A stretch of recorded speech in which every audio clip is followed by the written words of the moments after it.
Once upon a time there were three princesses named Roussette, Brunette, and Blondine, who lived in retirement with their mother, a princess who had lost all her former grandeur. One day an old lady called and asked for a dinner, as this princess was an excellent cook. After the meal was over, the old woman, who was a fairy, promised that their kindness should be rewarded, and immediately disappeared. Shortly after, the king came that way with his brother and the Lord Admiral.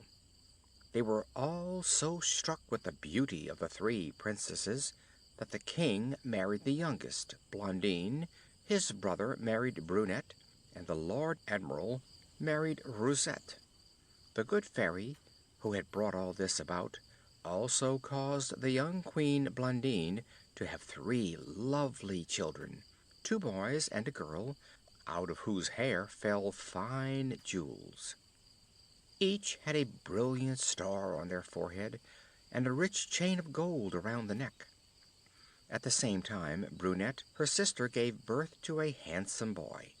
Now, the young queen and Brunette were much attached to each other, but Roussette was jealous of both, and the old queen, the king's mother, hated them.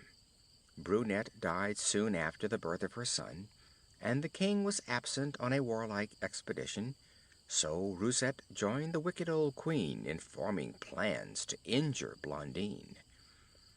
They ordered Feintise, the old queen's waiting woman, to strangle the queen's three children and the son of Princess Brunette, and bury them secretly.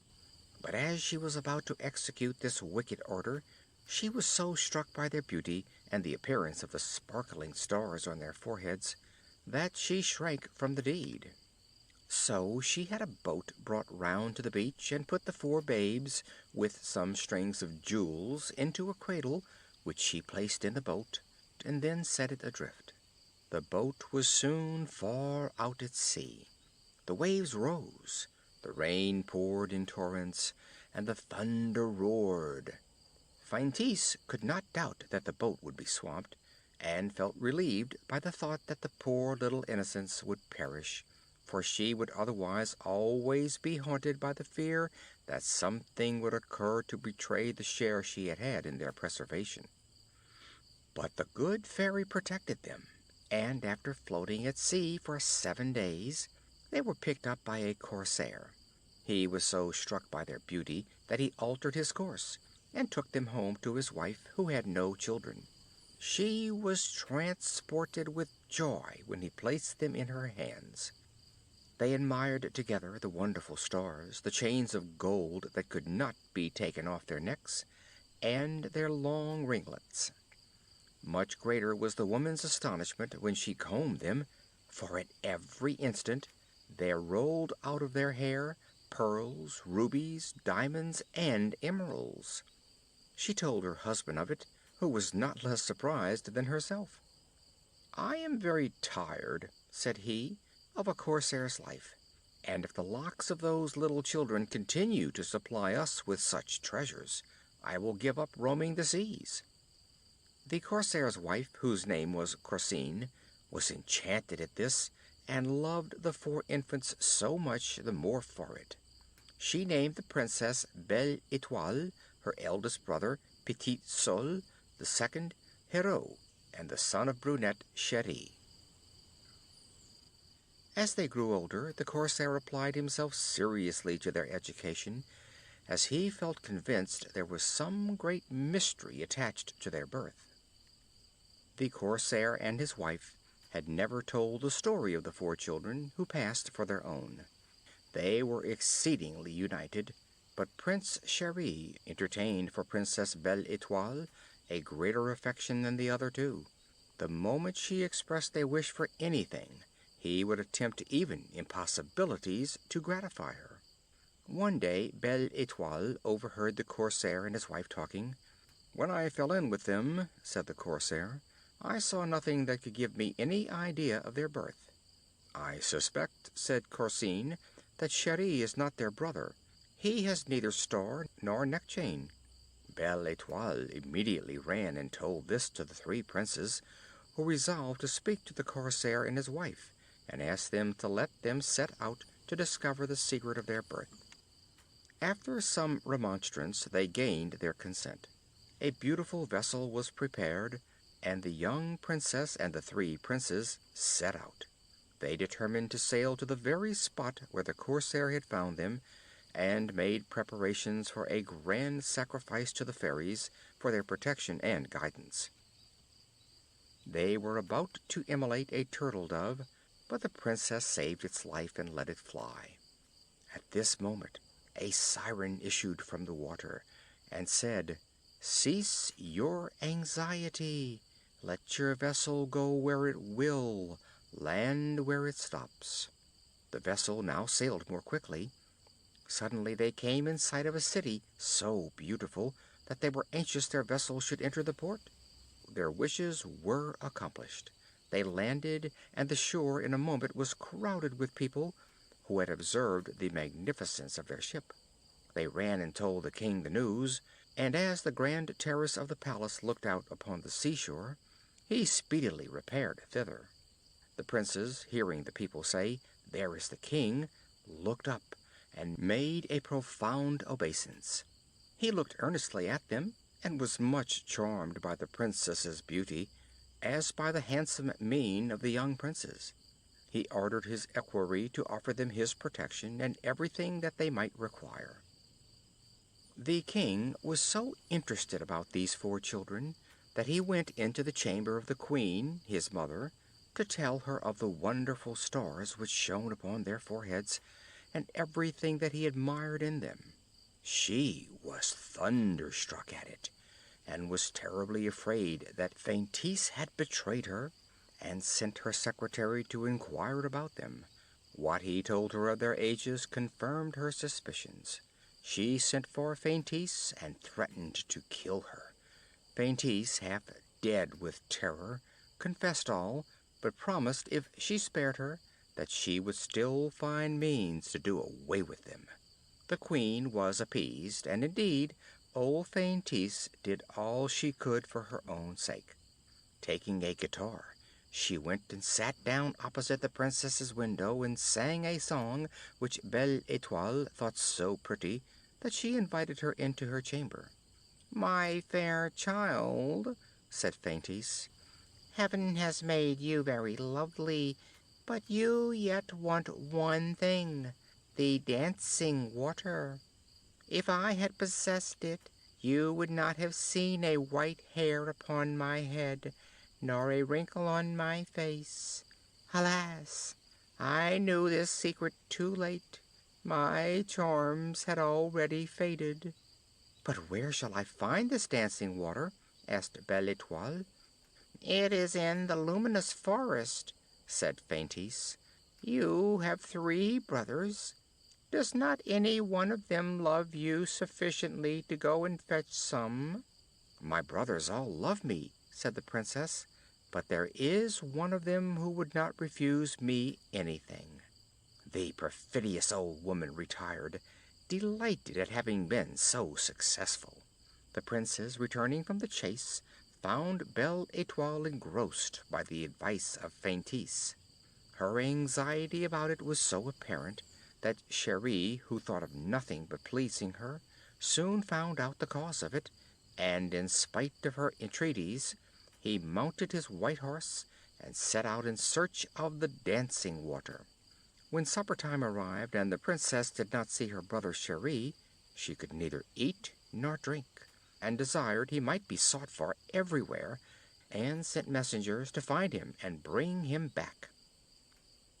The wicked Feintise was very anxious to know the result of her advice, and when she heard that Cheri had already set out, she was delighted, and reported to the Queen Mother all that had passed.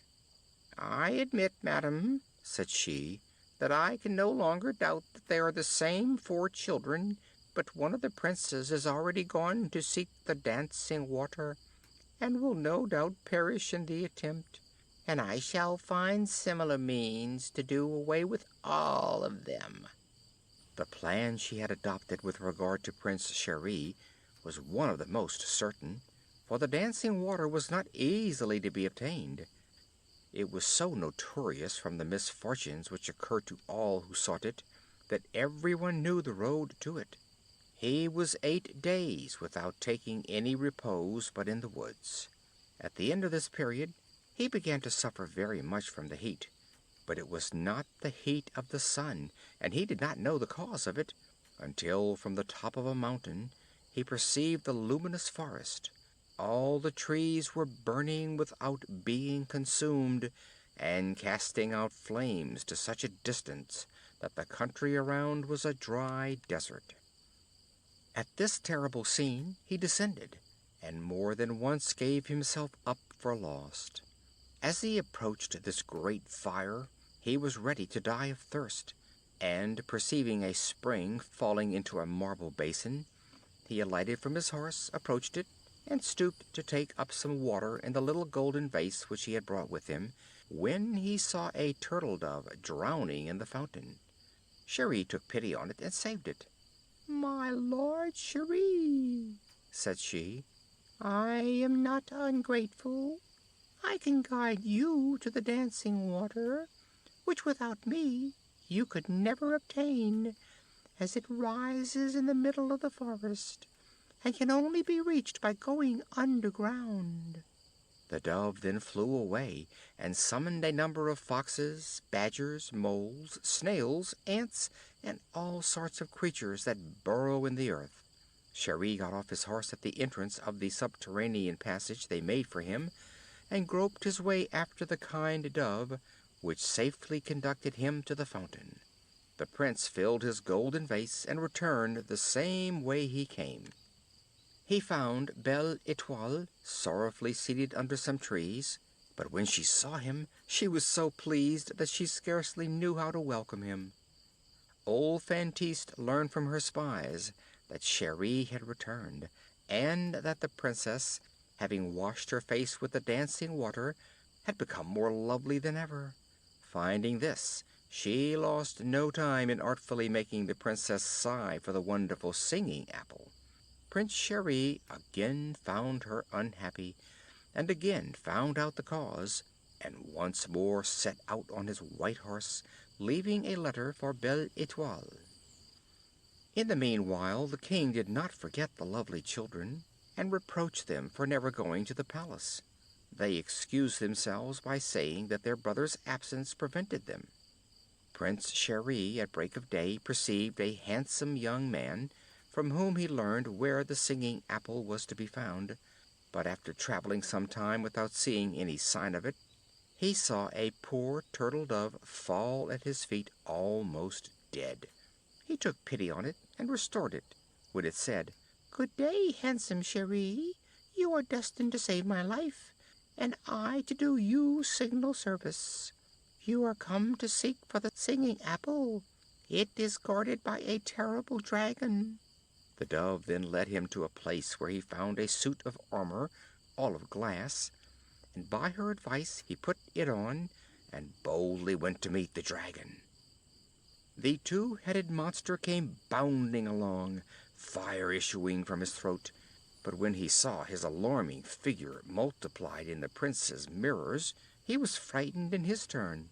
He stopped, and looking fiercely at the prince, apparently laden with dragons, he took flight and threw himself into a deep chasm. The prince then found the tree, which was surrounded with human bones, and breaking off an apple, prepared to return to the princess. She had never slept during his absence, and ran to meet him eagerly.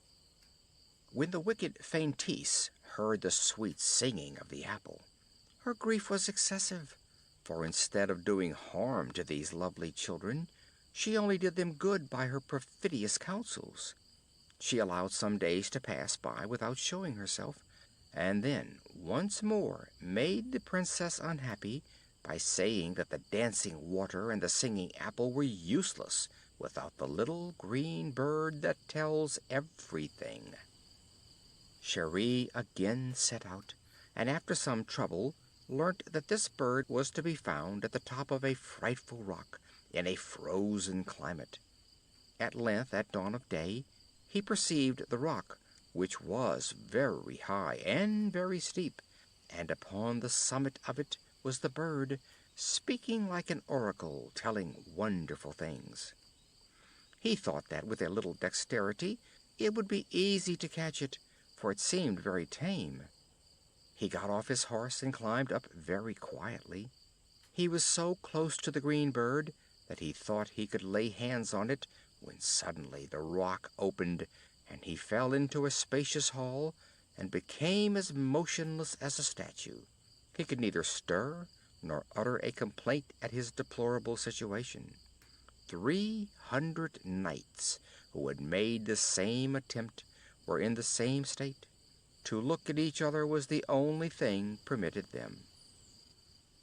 The time seemed so long to Belle-Etoile, and still no sign of her beloved Chéri, that she fell dangerously ill, and in the hopes of curing her, Petit Soleil resolved to seek him. But he, too, was swallowed up by the rock, and fell into the great hall. The first person he saw was Chéri, but he could not speak to him, and Prince Hérault, following soon after, met with the same fate as the other two. When Feintise was aware that the third prince was gone, she was exceedingly delighted at the success of her plan, and when Belle-Etoile, inconsolable at finding not one of her brothers return, reproached herself for their loss, and resolved to follow them, she was quite overjoyed. The princess was disguised as a cavalier, but had no further armor than her helmet. She was dreadfully cold as she drew near the rock, but seeing a turtle dove lying on the snow, she took it up, warmed it, and restored it to life, and the dove, reviving, gaily said, "I know you, in spite of your disguise. Follow my advice. When you arrive at the rock, remain at the bottom and begin to sing the sweetest song you know. The green bird will listen to you. You must then pretend to go to sleep. When it sees me, it will come down to peck me, and at that moment you will be able to seize it." All this fell out as the dove foretold. The green bird begged for liberty. "First," said Belle-Etoile, "I wish that thou wouldst restore my 3 brothers to me." "Under my left wing there is a red feather," said the bird. "Pull it out and touch the rock with it." The princess hastened to do as she was instructed. The rock split from top to the bottom. She entered with a victorious air the hall in which stood the 3 princes with many others. She ran towards Chéri, who did not know her in her helmet and male attire, and could neither speak nor move. The green bird then told the princess she must rub the eyes and mouth of all those she wished to disenchant with the red feather, which good office she did to all. The 3 princes and Belle-Etoile hastened to present themselves to the king, and when Belle-Etoile showed her treasures, the little green bird told him that the Princes Petit Soleil and Hérault and the Princess Belle-Etoile were his children, and that Prince Chéri was his nephew. Queen Blondine, who had mourned for them all these years, embraced them, and the wicked Queen Mother and old Feintise were justly punished, and the king, who thought his nephew Chéri the handsomest man at court, consented to his marriage with Belle-Etoile, and lastly, to make everyone happy, the king sent for the corsair and his wife, who gladly came.